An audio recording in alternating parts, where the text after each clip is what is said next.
Hi! Magandang araw, magandang hapon, magandang umaga, magandang gabi sa ating mga kababayan. Kasama niyo na po ngayon si Ka Eric sa ating video analysis, sa ating video talakayan. Sana po ay nasa mabuting kalagayan kayo sa angmang panig ng mundo, sa angmang bahagi ng Pilipinas. Maraming salamat sa inyong pagsubaybay at pagtangkilik, no? Close to 78,000 na po. Target natin within the month of October, baka aabutin natin ang 80,000. So by December, yehey! 100,000 subscribers ang ating Ka Eric Celis YouTube channel. At yan po ay dahil tinatangkilik ninyo, sinusuportahan, pinopromote, sinishare at ikinakampanya ang ating political commentary platform na Ka Eric Celis YouTube channel. Maganda na rin po ang ating following sa ating Facebook. Sa Facebook account na personally account ko yan, Ka Eric Celis, Ka Eric Jeff Celis. Diyan po ako simultaneous na nagsasagawa ng live stream. Kasama ko po dyan, or sinasabay ko po yan sa ating YouTube channel every 9:15 in the evening Philippine Standard Time. Monday to Sunday, basta wala pong conflict of schedule o may mga pinupuntahan si Ka Eric na mga out of town schedule. Ayan. Oy, sa mga nagtatanong palaging nagme-message kay Ka Eric, doon po ang ating line of support na gusto nyong tumulong, mag-ambag ng inyong voluntary and sincere support para po sa ating Ka Eric Celis advocacy, sa ating binuo na Bangon Sambayanan People's Movement. You may contact po at pwede kayo mag-send ng support sa 0916-308-7710. Uulitin ko po 0916-308-7710. Yan po ay kay Langging, kay Rohilda Celis. Siya po ay aking asawa at katuwang ko sa Bangon Sambayanan People's Movement para sa ating mga community advocacy, organizing work, and mga People's Forum. So you can send your support directly kay Langging at kami na po ang bahala mag-manage upang tuloy-tuloy po ang ating advocacy sa pagpupukaw, pagmumulat at pagbubuo ng organisasyon ng ating mga kababayan sa pamamagitan ng Bangon Sambayanan People's Movement. Again, Rohilda Celis po ang pangalan niya, yan po ay si Langging. Ang numero po ay 0916-308-7710. Mga kababayan, babalikan natin mamaya sa susunod na video analysis itong target ni Boyeng Rimulya. No? Pagka-deklara ng kanyang appointment, hindi pa umiinit ang kanyang puwet sa kanyang upuan bilang unqualified and mapang-abuso na ombudsman. Grabe unqualified at mapang-abuso talaga. Kita naman po natin ang problema ay trillion pesos ang nawawala, ninakaw, dinambong, kinulimbat ng mga magnanakaw at buaya na mga kasabwat ni Marcos at Romualdez, lalo na ang mga congressman, mga kawatan at sindikato sa DPWH at mga kriminal na contractors, ay ang inuna ni Boyeng Rimulya.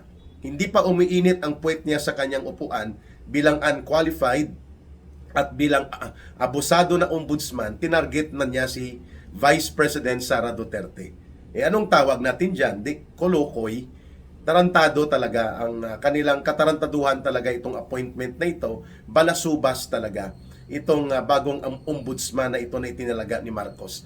Bubulat-latin daw niya ang Statement of Assets, Liabilities, and Net Worth ni Vice President Sara Duterte at pati na rin po ang itong tinatawag na confidential fund na pilit nilang ginagamit at inaakusa, bagamat ito ay nailinaw at naituwid na sa Commission on Audit, ay ginagamit pa rin ito na issue. Dahil hindi nakalusot at naibasura ang kanilang gimmick sa impeachment at hindi nag-cooperate ang Supreme Court dyan at hindi din nag-cooperate ang Senado, gagamitin ngayon as a weapon of political destruction, political demolition against the Duterte political camp, itong pagkakatalaga kay Boyeng Rimulya dyan sa ombudsman. At mayroon pang isang balitang dilubyo, mga kababayan. ang butangera at tagapagtahol, national barker ni Marcos Jr., itatalaga daw na magiging kapalit ni Boying Rimulya sa Department of Justice. My goodness. Banana Republic na talaga itong Pilipinas na ito, no? Sa ilalim ni Marcos Jr. Ang isang butangera, palengkera at marites at tagapagtahol ay itatalaga bilang Department of Justice Secretary. Wow! My goodness, dapat mag-mass resignation ang lahat ng mga prosecutors nito kung ganyan lang naman ang mamumuno sa kanila. At hindi karapat-dapat at isa pa itong kolokoy na tagapag-atake na walang ibang iniisip ito, may OCD ito no? Kagaya ni Trillanes, may OCD ito sila, Obsessive Compulsive Disorder. Sila po ay hibang na hibang at talagang gustong-gustong wasakin ang Duterte political camp, lalo na po si former President Rodrigo Duterte at si Vice President Sara Duterte. So alam na natin kung ano po ang gagawin dito ni Marcos. Sisiguruhin niya ng instrumento ng katarungan ay gagamitin lamang para sa panggigipit at pagsupil sa sinuman at anumang mga puwersa na umuusbong at naninindigan para batikusin, punahin ang kanyang kabulastugan at mga kabulukan na ginagawa laban sa interes ng mamamayang Pilipino. Kaya gagamitin as a weapon of persecution, harassment, at iba pang mga karumaldumal na mga gawaing maruruming politika ang Department of Justice. Kung talagang matutuloy o totoo itong umugong na balita kahapon na si Claire Marites Butangera, palengkera, tagapagtahol Castro ang ilalagay bilang DOJ Secretary. Wow! Yan ang tinatawag na double whammy. Hinataw ka na ng dilubyo at kasumpa-sumpa na appointment ni Boying Rimulya and then hahatawin ka pa dito sa appointment na naman kung matutuloy at totoo ito nitong butangera at pambansang tagapagtahol o barker ni Marcos na si Claire Castro. But nonetheless, puntahan po natin yan at bibigyan ng punto de vista at mga pananaw at mga pagbubuo ng ating analysis sa susunod na video natin. Marami pong sumasabog na issue, no?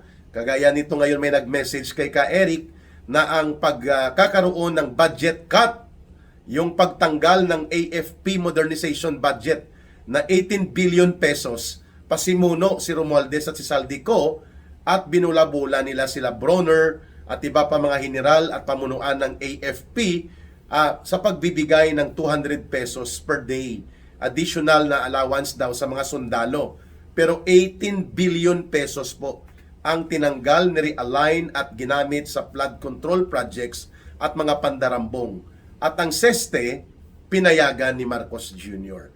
Yan, pag-uusapan din natin yan kasi hindi magkakasya sa ating medyo briefed o kaya ay abbreviated na ang ating live o yung ating video analysis between 22 to 25 minutes as much as possible para po hindi naman mabigat ang panunood at pagsubaybay ng ating mga suki.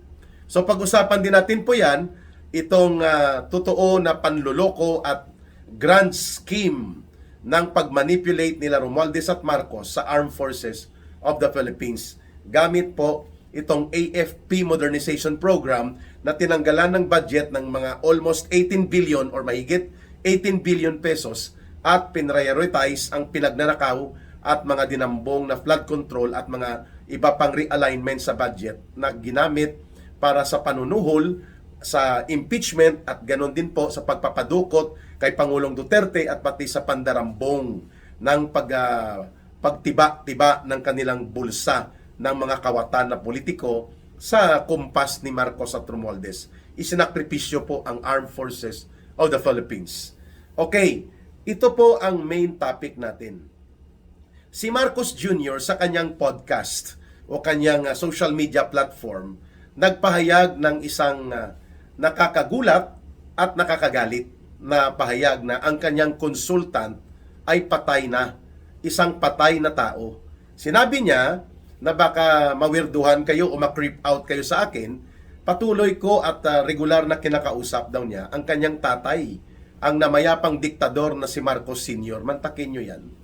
Ang kanyang consultant at advisor pala, patay So kung nasa wastong katinuan ito si Marcos Jr., maniniwala ba tayo na ina-advise siya ng patay? Yung patay na yon, isa yon sa nagwasak ng ating lipunan, nagwasak at nagpabalik ng mga pangungurakot, kabulukan sa politika, at ginamit niya ang poder at pondo upang magpayaman at mang-abuso. Yun po ang tatak ng diktadura ni Ferdinand Marcos Sr. na ngayon, bagamat ito ay patay na noong 1989 pa, sabi ni Bongbong Marcos Jr., ito daw ang kanyang advisor. Ito ang kanyang consultant, ito ang regular na kinakausap ni Bongbong Marcos Jr. Aba, nakakabahala po yan kung ang pinapakinggan ng presidente ay isang patay, isang espiritu, at hindi lang espiritu, masamang espiritu. Sapagkat ang namayapa o ang pumanaw na diktador na nagdeklara ng martial law at nagkaroon ng malawakang pang-aabuso at pagkawasak sa mga demokratikong karapatan ng mamamayan, malawakang pang-abuso sa karapatang pantao at malawakang pandarambong pangungurakot at pagkabulok ng burokrasya at gobyerno at isang diktador na magnanakaw at kasumpa-sumpa ang dinanas ng ating bansa. Kaya pinalayas yon at namatay na noon sa Hawaii. Ito ngayon ang ibinulgar ni Marcos Jr. sa kanyang pahayag na ang kanyang tatay na patay na ay isa pala sa kanyang mga consultants, isa pala sa kanyang advisor ito, si Marcos Sr. Yun nga ang sinabi ni Ka Eric hindi lang po ito espiritu, masamang espiritu po. Kung yun ay totoo na napapakinggan at binubulong-bulungan si Marcos Jr. ng kanyang ama na espiritu at patay na tungkol sa mga kung anong dapat gawin daw dito sa ating bansa sa kanyang pagiging presidente itong si Marcos Jr. Aba, dapat sipain na ito ng Armed Forces of the Philippines. Sipain na nila ang Commander-in-Chief nila sapagkat ang kanyang kausap ay patay at ang kanyang pinapakinggan ay masamang espiritu. Nako, nako, nako. So, ito po ay isang pagpapakita. Seriously speaking, when Marcos admits publicly na kinakausap niya ang espiritong masama at patay na ang kanyang tatay bilang kanyang consultant at advisor, aba, wala po sa wastong katinuan itong presidenteng ito. Only a person suffering from hallucination. Nag-hallucinate siya. Nahihibang at wala sa wastong wisyo ng kanyang pag-iisip itong presidente nang sinabi niya, seriously, ito po ay isang indicator ng kanyang mental health condition. Dapat po ay ipatingin ito sa psychiatrist o sa neuropsychiatrist na doktor at dapat magtanggalin na siya. Kaya pala hindi niya alam na siya ang pumipirma ng mga budget cycle na nagiging General Appropriations Act. Bagamat alam niya na ito ay may mga sindikato na component, realignment at mga insertions at unprogrammed items na minaniobra ng sindikato na gang ng kanyang pinsan na si Martin Romualdez, kasabwat ang sindikato nila na sila Saldico at ilang mga kasabwat din nilang na politiko na senador. Aba, ngayon niya lang na-realize ni Marcos Jr. matapos siya bulungan ng kanyang tatay na isang masamang espiritu at patay na si Marcos Sr. na siya pala, si Bongbong Marcos Jr. ang pumipirma nitong General Appropriations Act kung saan 2023, 2024, 2025 umabot po sa mahigit 1 trillion pesos ang dinambong, dinurubo, kinulimbat, kinurakot, ninakaw na pondo ng bayan. At ngayon niya lang na-realize din sa bulong at advice ng kanyang tatay na patay na at isang masamang espiritu, ang binabanggit niya na ang DPWH at ang Department of Budget and Management ay under sa kanyang opisina. Ang lahat ng ito sangkot sa mga pagpapatupad, sa pag-execute ng monumental crime of the century, itong 1 trillion pesos na pagnanakaw at pandarambong na naganap at nangyari sa ilalim ng gobyerno ni Marcos at ni Romualdez. So, ngayon niya lang na-realize na hindi lalabas ni 5 duling at 1 sintabo mula sa kaban ng bayan at nanakawin ito kung hindi niya pinipirmahan ang mga sindikato at istapa na budget na pinapadala sa kanya. at ginagawa niyang General Appropriations Act, mga kababayan. So, malinaw na by the indication and revelations made by Marcos himself sa kanyang podcast, wala po sa wastong katinoan ng pag-iisip si Marcos Jr.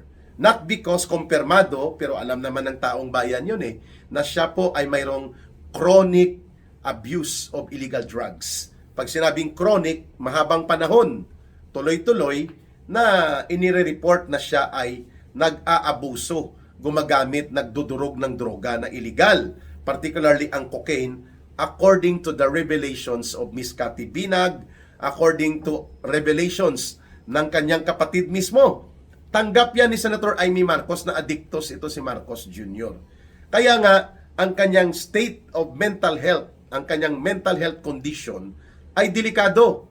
At sapagkat siya ay presidente, gumagawa siya ng desisyon para sa ating national security, sa public safety, sa national economy, at sa buong kalagayan ng lipunang Pilipino at ng 120 million na mga mamamayang Pilipino, ay wala sa wastong katinoan ito siya. Bagamat hindi natin nakonfirma ang mga sirkumstansya na itinuturo even si Senator Nicky Cositing, former Senator Nicky Cositing. Marami po ang nagtuturo. Kahit noong 2012 na inoperate siya ng PIDEA upon the revelations ni Agent Morales na nandun talaga ang pangalan niya at kasama pa nga noon si Miss Maricel Soriano sa target na titirahin dyan sa may Rockwell. No? So malinaw, senador siya that time, 2012. At ito po ngayon ang kanyang revelation sa kanyang podcast, sa kanyang social media na kinakausap niya ang patay na at masamang espiritu ng kanyang tatay na si Marcos Sr. Aba, we have a president who is guided by a bad spirit and a person long time ago patay na, at ito ang pinagbabatayan ng kanyang mga pagsasagawa ng desisyon bilang Commander-in-Chief ng ating bansa at bilang pinakamataas tagapangulo ng buong gobyerno natin at ng buong estado. Nako, Marcos is by himself and by his own admission ay nagsasuffer ng hallucination, at yan po ay hindi maganda at hindi nakakabuti at napakadelikado na sitwasyon kung mayroon kang presidente na naghahallucinate, na siya ay guided, siya po ay may consultant, at siya po ay ina-advise ng isang patay at isang masamang espiritu. By his own admission, kausap daw niya regular ang kanyang tatay, mga kababayan. Aba, ano ito? Ang Pilipinas pinapatakbo ng isang patay sa pamamagitan ng kanyang anak? Nako, that can only happen kung ang presidente po, ang kanyang mental health condition ay malala. Ibig sabihin, tuloy-tuloy na naghahallucinate si Marcos Jr. At dahil dyan, napakadelikado na iatang sa kanyang balikat at papayagan siyang gumamit ng poder at kapangyarihan ng pagiging presidente bilang Commander-in-Chief at the same time ng buong Armed Forces of the Philippines at ng Philippine National Police kung ang kanyang kalagayan ay isang naghahallucinate na presidente. So mag-isip-isip po ang ating pamunuan ng Armed Forces of the Philippines. Mag-isip-isip po ang pamunuan ng Philippine National Police. At ganoon na rin po ang mga members of the cabinet ni Marcos Jr. We have a president, mga kababayan, who is in constant and in prolonged chronic hallucination. Sapagkat sabi niya, matagal na daw niya na nakakausap at paulit-ulit na nagiging advisor niya ang patay at masamang espiritu ng kanyang tatay na ang namayapang diktador na si Marcos Sr. Aba, kaya pala inappoint niya si Boying Rimulya. Siguro advice yan ng masamang espiritu ng kanyang tatay na yan ang gawin mong ombudsman dahil yan ay tirador, tarantado at balasubas. At ikaw ay poprotektahan yan. Mag-ingat ka lang kasi baka kapag sumambulat ang pagkilos ng mga mamamayan laban sa iyo, ilalaglag ka rin yan, kagaya ng paglaglag niya kay Erap Estrada at ganun din kay Jijomar Binay. Ayos! Wow! Ang galing, ang advisor ng presidente ay masamang espiritu at isang patay. Pangalawa, yan din siguro ang dahilan kung bakit hindi niya alam na siya pala ang pumipirma nitong 1 trillion pesos na dinambong, dinukot, dinurubo, kinurakot at pinagnanakaw ng kanyang mga kaalyado. Including ang kanyang anak na si Congressman Sandro Marcos ay mayroong mga mahigit 1 billion pesos na flood control project sa Ilocos Norte, inanod lang ng baha, hindi na pakinabangan, at ang kontraktor mga Diskaya companies din. Hindi mo yun alam? Dapat tinanong mo rin sa iyong namayapa na diktador na tatay na ang masamang espiritu ay siyang guide at consultant mo pala ngayon sa pagiging presidente. Seriously talking, mga kababayan, about this. The mental health and mental condition of the president is very crucial, very important sapagkat siya po ang gumagawa ng desisyon. Pwede pong magkaroon tayo ng napakalubang kalagayan ng pakikipagdigma sa China na hindi naman dapat mangyari at pwedeng ikadurog ng ating bansa dahil siya ang commander-in-chief. Siya po ang nagpe-preside kung anong gagawin at direksyon ng Armed Forces of the Philippines. At siya din po ang kumukumpas sa lahat ng agencies of government. At siya din po ang gumagawa ng desisyon paano makipag-ugnayan sa iba't ibang mga bansa. If you have a president with manifest exhibit, no, hindi na may tatanggi, no, manifest exhibit of hallucination by believing and telling the public, telling the people na siya ay nakikipag-usap sa isang bangkay na isang masamang espiritu, how would you trust the lives of 120 million Filipinos sa kanyang kamay? How would you entrust to him the immense power and authority of being the head of the government and head of state at bilang commander-in-chief kung nag-hallucinate ang presidenteng ito? Kaya pala tinatawag siya ni Maharlika at ng iba pang mga kritiko niya na bangag. Kaya pala ito, siya na mismo ang umamin na nakikipag-usap siya sa bangkay, nagiging consultant niya ang kaniyang tatay na patay na. Yun. At mga kababayan, malaki po ang implications nito. Hindi yun biro, no? Totoo at pahayag yun ni Marcos candidly, no? With all candor and honesty, inaamin niya na ang kaniyang sarili ay nakikipag-usap sa patay at isang masamang espiritu pa ang kinakausap niya, ang espiritu ng tatay niya na isang namayapang diktador na ikinasusuklaman at pinatalsik at pinalayas at pinabagsak ang gobyerno nito ng taong bayan doon sa People Power 1. Ang diktador na si Marcos Sr. Ayan. So babalikan natin ito, kaya nananawagan po ang taong bayan. Dapat po umalis na sa kapangyarihang ito si Marcos Jr.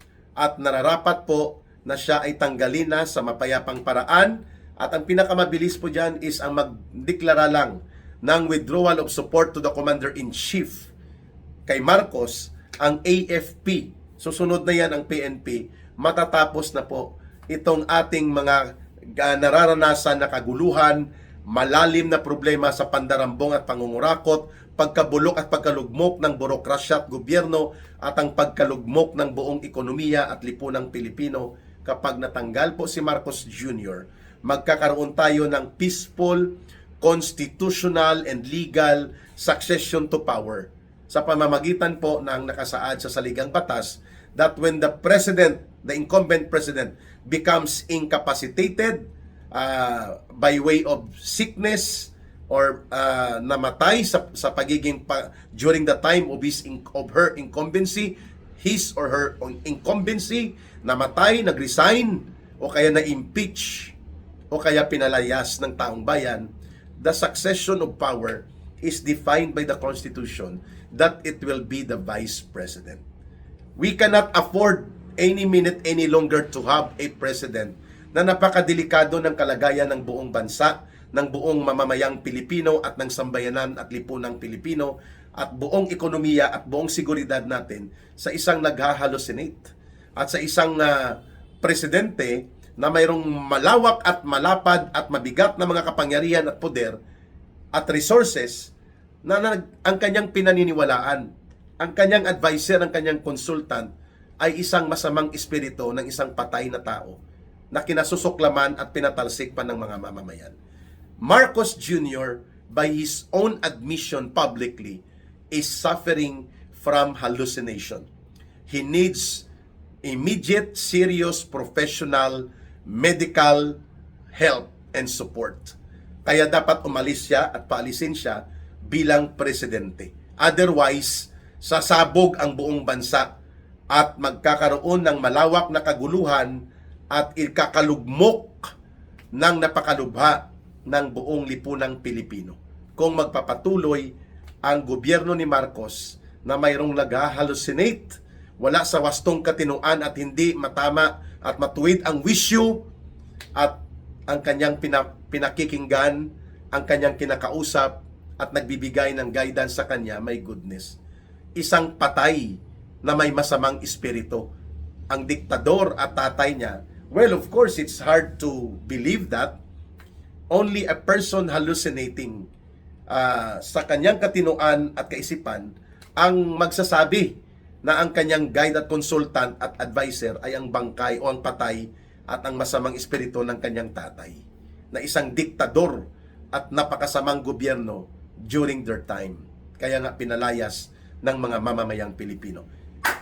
Bantayan nyo ulit ang next video analysis with Ka Eric, no? Kaya matibay ang panawagan. It is appropriate, it is timely, it is just, it is legal, it is constitutional that the Armed Forces of the Philippines and the AFP as the protector and the PNP as well as the protectors or the protector of the state and the people, they should side with the people. Lalo na itong indication kung bakit nagkaletse-letse ang buhay ng mamamayang Pilipino at nagkaletse-letse ang buong bayan under Marcos Jr. is because the President himself is not in a good state of mental health condition. Napakadelikado. Inadmit na nga niya na ang kanyang guide, ang kanyang consultant, ang kanyang advisor na pinapakinggan niya regularly ay ang espiritu ng kanyang tatay, masamang espiritu ng isang diktador at bangkay. At yan ay indicator that Marcos is in a state most of the time of hallucination. Nagkakaroon siya ng tinatawag na lucid interval. Mayroon siyang matino at hindi matino na mga episodes. And that is very dangerous. We cannot afford to entrust to him the lives, the future, and the state and condition of the entire country and the entire people. Mga kababayan, sa gustong tumulong sa Bangon Sambayanan People's Movement with Ka Eric, please promote and share ang ating videos. I-promote in ang campaign natin ang aking channel, ang ating channel na Ka Eric Celis YouTube channel at ang ating mga videos na pinapublish, mga analysis natin. And of course, our line of support for your voluntary line of support na gusto nyong tumulong ay kay Langging po, kay Rohilda Celis sa numero na 0916-308-7710. Ayan. So mga kababayan, palagi nating tandaan, mahalin natin ang bansang Pilipinas, walang ibang magmamahal nito kundi tayo ring mga Pilipino. Magbabalik tayo mamaya, another video analysis in the afternoon and balita at talakayan live stream with Ka Eric alas 9:15 ng gabi Philippine Standard Time. Regular po yan, simultaneous yan sa Ka Eric Jeff Celis Facebook live at sa Ka Eric Celis YouTube channel. Para sa Diyos at sa Pilipinas nating mahal, mabuhay ang sambayan ng Pilipino. May God bless everyone and bless as well your family and your loved ones. And may Allah will be with those who are Muslim brothers and sisters. Maraming salamat. Mabuhay ang sambayan ng Pilipino.